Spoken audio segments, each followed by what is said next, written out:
我在这里要郑重的建议啊，吴主席应该退出不分区，而且全心全意的来辅佐啊，来辅选我们的国民党的总统跟立委候选人啊。我觉得这才是现在解决这个问题的根本之道。我觉得自从国民党不分区名单公布以后啊，社会引起像海啸一般的一个反弹啊。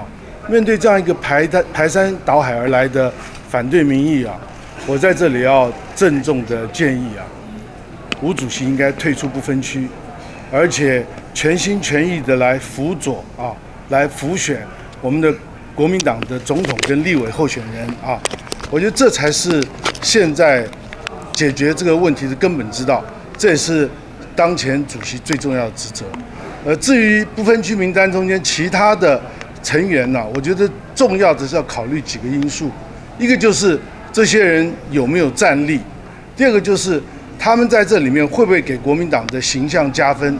我等一下在会议中间我也会针对我现在所陈述的意见来做清楚的说明。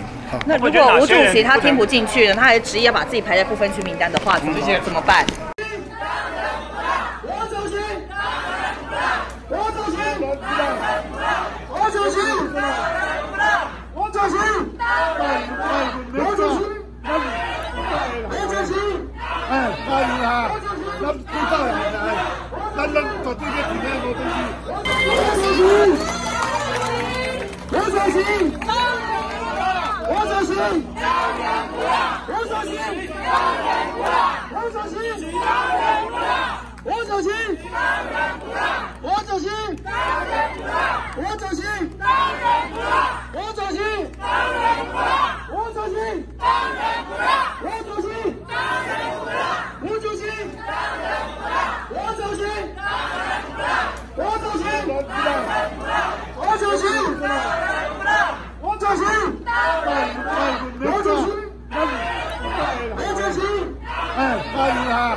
连一个都没有。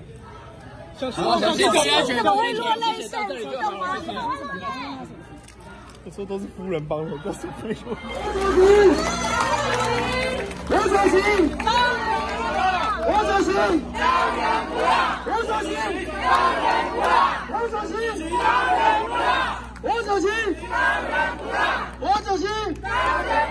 吴主席，吴主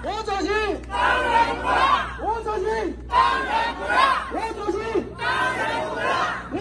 主席，吴主席，吴主席，吴主席，吴主席，吴主席，吴主席，吴主席，吴主席，欢迎啊！咱知道了，咱绝对要体谅吴主席。主席，为什么？主席哽咽了。主席，你感觉很感动吗？你怎么会落泪？没有一个，连一个都没有。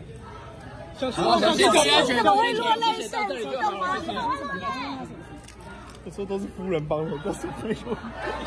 吴主席，吴主席，吴主席，吴主席，吴主席，吴主席，欢迎啊！